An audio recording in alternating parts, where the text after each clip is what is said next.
Olá, queridos, eu sou o Padre Rodrigo Carneiro, esse é o nosso canal Atraídos pela Palavra de Deus.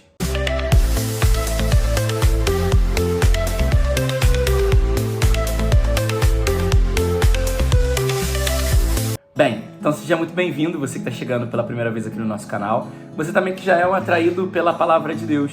Bendito seja Deus aí por sua vida, por tudo aquilo que você está vivendo e experimentando. Espero que esteja sendo frutuoso para você esse tempo também aí com a Palavra de Deus. Bem, então a gente está já no 26º domingo do tempo comum, quase dobrando a curva, né? Faltam aí 8 domingos. Caraca, faltam 8 domingos. 2 meses, agora outubro e novembro, para a gente terminar mais um ano litúrgico. Então a gente já tá aí, vamos começar nesse tempo, a gente vai começar já os discursos e os textos um pouco mais escatológicos, vamos dizer assim. A palavra escatom significa dos últimos momentos, né? Dos últimos dias. Então a gente vai começar a falar um pouco mais do fim, preparar-se para o fim, preparar-se para o encontro, preparar-se para a vida eterna, preparar-se para estar com o Senhor. Porque a gente não pode deixar para amanhã isso, a gente tem que começar a se preparar agora para o encontro com o Senhor. Então a liturgia, semana passada, já falava sobre a realidade de não se prender a riquezas e tudo isso. E hoje vai trazer a parábola do rico e de Lázaro, que também vai trazer um fim escatológico para cada um de nós. A primeira coisa, vamos analisando pouco a pouco um pouco desse texto. Ele começa dizendo que existia um homem rico. A primeira coisa, não traz o nome desse homem, porque não importa. O que não importa, padre?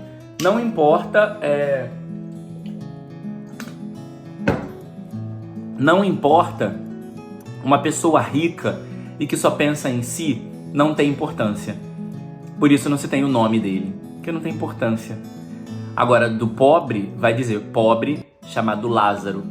O pobre é reconhecido por Deus. Deus reconhece. Lembra que tem um outro evangelho, do evangelho das virgens, das 10 virgens, das 5 prudentes e imprudentes. Quando as virgens imprudentes que vão buscar o azeite, né, no mercado, voltam, a porta está fechada e o noivo diz, não vos conheço. Está relacionado com isso aqui. O rico, ele não era conhecido, ele não é reconhecido por Deus. Porque ele só pensa em si, ele não tem virtudes, ele não partilhou na vida. Então, e aí nós vamos ver então que esse rico sem nome, mas que ele tinha muitos bens, por isso ele se vestia de púrpura. Púrpura era um tecido muito caro da época, então se ele se vestia de púrpura é porque ele tinha muitas posses. E ele dava grandes banquetes, né? Patrocinar festa para muita gente também era uma coisa que era para poucos. Então era um homem que tinha muito. E aí tem um elemento, que tinha um homem que ficava na sua porta mendigando, querendo comer o que caía das mesas. Ou seja, isso mostra que ele não tinha uma preocupação genuína com esse homem. Ele não compartilhava, ele não dava um alimento, o que era necessário para ajudar aquele homem.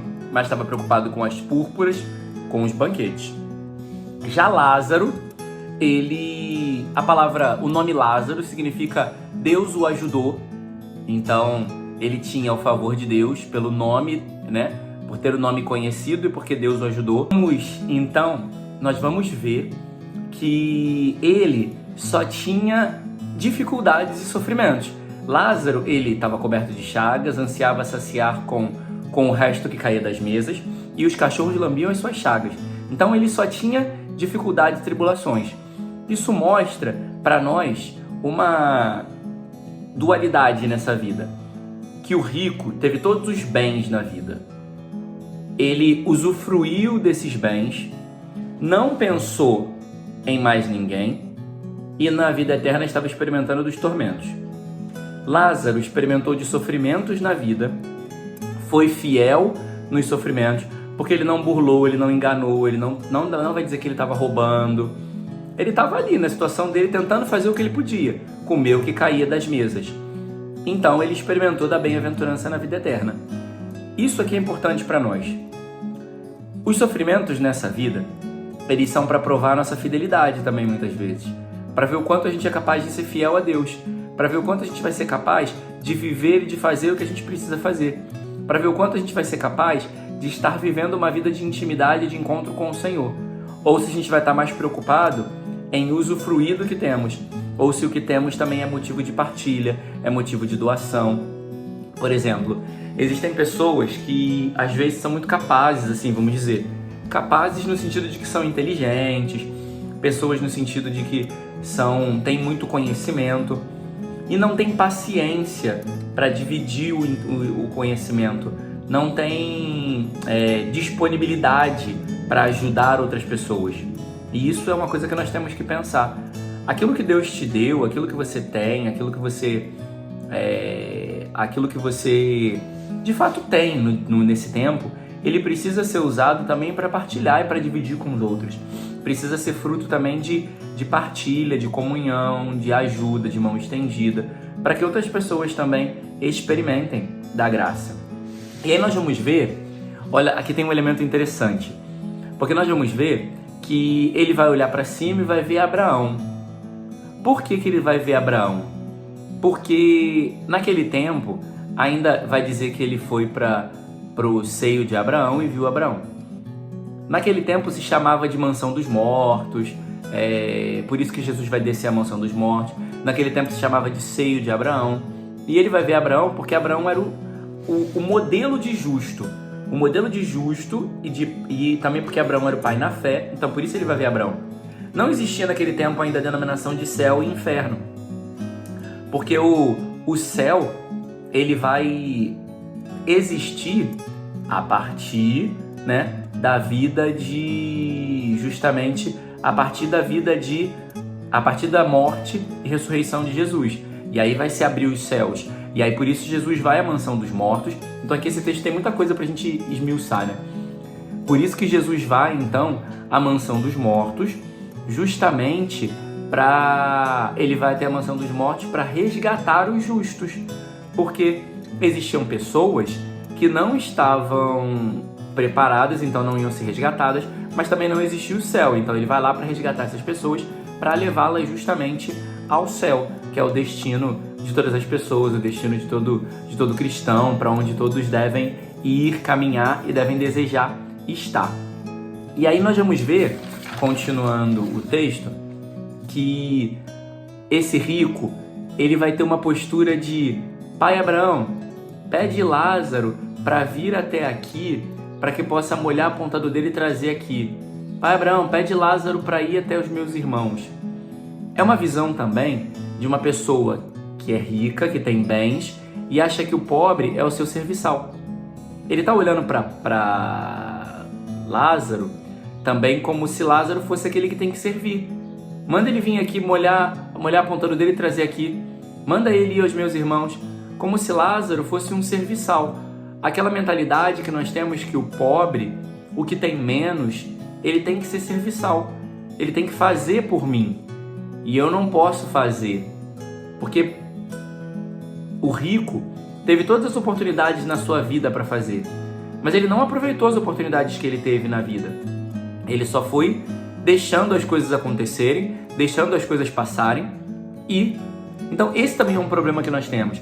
Muitas vezes nós vamos deixando as coisas passarem, a nossa conversão, uma oportunidade para se confessar, uma busca de Deus, trilhar um caminho de santidade, a gente vai deixando para depois. E o depois pode não chegar, porque eu posso não ter tempo para mudar, para fazer o que eu precisaria estar fazendo hoje. O texto também vai mostrar para nós que nós só temos duas opções na vida. Ou a gente aprende a receber os bens que a gente tem em vida e partilhar com quem mais necessita, ou a gente tem que sofrer os males e as dificuldades sem reclamar. Quando eu faço esse caminho de ter bens, porque de maneira nenhuma a vida cristã ela critica quem possui bens.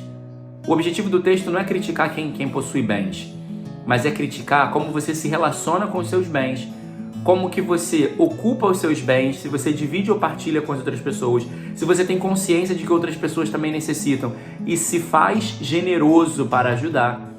É isso que o texto está falando. Porque não é problema ter. O problema são as coisas de ter. Você ter e querer ter mais e se deixar levar pela ganância, pela avareza. você se deixar levar pelo egoísmo, pelo pensamento só em si mesmo, em achar que você nunca tem o suficiente, você precisa de mais, em gastar demasiado o que você tem, sem dividir e partilhar, sem pensar na sua família. Quantas pessoas gastam todo o dinheiro que tem com os seus prazeres, com as suas coisas e não lembram da família? Pessoas que gastam dinheiro com bebida, com cigarro e esquecem do arroz e feijão para dentro de casa, que gastam dinheiro com compras, vão estourando o cartão de crédito, 1, 2, e vão pegando empréstimo e criando bolas de neve e depois não tem o que comer em casa. É dessa desordem de relacionamento com os bens que o Evangelho está criticando e tentando ensinar a gente que a gente precisa aprender a viver com o que tem. E se eu tenho um pouco mais, eu também posso ser generoso e partilhar. É por aí que o Evangelho está indo. E aí, isso vai nos mostrar que cada um deles, de acordo com a maneira que viveram e que procederam em vida, o rico foi egoísta, só pensou nele. Lázaro estava ali, tentando fazer o que podia para viver a vida. E foi fiel nos sofrimentos. Ele não reclamou, ele não enganou ninguém, ele não roubou, ele não burlou. Então, por aquilo que nós fizemos em vida, nós vamos receber a recompensa na vida eterna. E isso se chama, na doutrina da igreja, juízo particular. Porque depois da morte, cada um de nós vamos experimentar do juízo particular, onde a nossa consciência vai ser iluminada para entender as escolhas que eu fiz em vida. Se durante a minha vida eu escolhi por Deus, eu fui fiel a Deus, eu vou receber a recompensa do céu. Se durante a minha vida eu escolhi a mim mesmo, eu escolhi as riquezas, eu escolhi os bens, eu vou receber a recompensa do inferno. E não há mudança nisso. Por isso que vai dizer que há um abismo entre eles. Não há como passar de um lugar para o outro. Porque depois que eu tenho meu juízo particular, é isso e acabou. Eu não vou ter como mudar. Não adianta eu dizer para Jesus, não, agora eu vou ser melhor. Não vai mudar. Não adianta. Se você não viveu uma vida com Deus na oportunidade que teve nessa vida, durante a sua caminhada nessa vida, não adianta você achar que quando chegar na vida eterna você vai ter tempo de resolver as coisas para tentar chegar ao céu. É condenação ao inferno, pronto e acabou. E é assim, não tem papo, não tem conversa, não tem diálogo. E aí, não há então mudança de lugar, porque o juízo particular ele vai definir, pela iluminação da consciência, se eu escolhi ou não a Deus em vida, e vai definir para onde eu vou. E essa é a vida que eu vou ter, dali em diante. Ou uma vida de tormentos, como o rico, ou uma vida de bem-aventuranças, porque aceitei bem e vivi os sofrimentos dessa vida, vou experimentar então das alegrias eternas com o Senhor, tá? E é tudo pelas escolhas em vida. Então hoje é dia e tempo de escolher o Senhor para não arcar com as consequências. E aí também tem outra coisa, porque o texto vai dizer que os mortos, mesmo que os mortos voltem, eles não vão acreditar. Porque em verdade os mortos não vão voltar para falar. Então esse negócio de cartinha psicografada, mensagem, eu sonhei com a minha mãe que me dizia isso. O sonho é uma projeção da nossa consciência, mas também dos nossos sentimentos. Então a gente sente falta das pessoas e vai acabar sonhando com elas. Mas não existe muito, não tem muito disso exceto, né, José, que sonhou com anjo, mas não é comum e não é convencional sonhar com pessoas e receber mensagem de pessoas mortas. Por quê? Porque o texto vai dizer que quem nós devemos escutar e a mensagem que vai chegar a nós é de Moisés e dos profetas. Quem é Moisés e os profetas? A Sagrada Escritura. Então o que nós precisamos saber, o que precisa ser revelado a nós, o que nós precisamos conhecer, está na Sagrada Escritura. Então a gente não precisa buscar informações, querer saber do futuro, querer buscar carta, tarô, búzios, o que é que seja, querer buscar carta psicografada, porque o que nós precisamos, de verdade, é da Palavra de Deus. E se nós escutamos a Palavra de Deus e vivemos segundo o que ela diz, outro dia desse o Evangelho dizia que minha mãe e meus irmãos são quem ouvem e põem a Palavra de Deus em prática. Então se eu escuto a Palavra de Deus e estou determinado no meu coração a colocar essa palavra em prática, eu tenho tudo o que eu preciso para chegar ao céu. Então não se preocupe com outras coisas, se preocupe em buscar a Palavra de Deus, colocar ela em prática, porque aí você vai estar fazendo certo para ganhar a grande recompensa eterna. Então não se preocupe com mais nada. Se preocupe com a Palavra de Deus, em viver a sua vida de santidade e escolher o Senhor no dia de hoje da sua vida. Louvado seja nosso Senhor Jesus Cristo, para sempre seja louvado.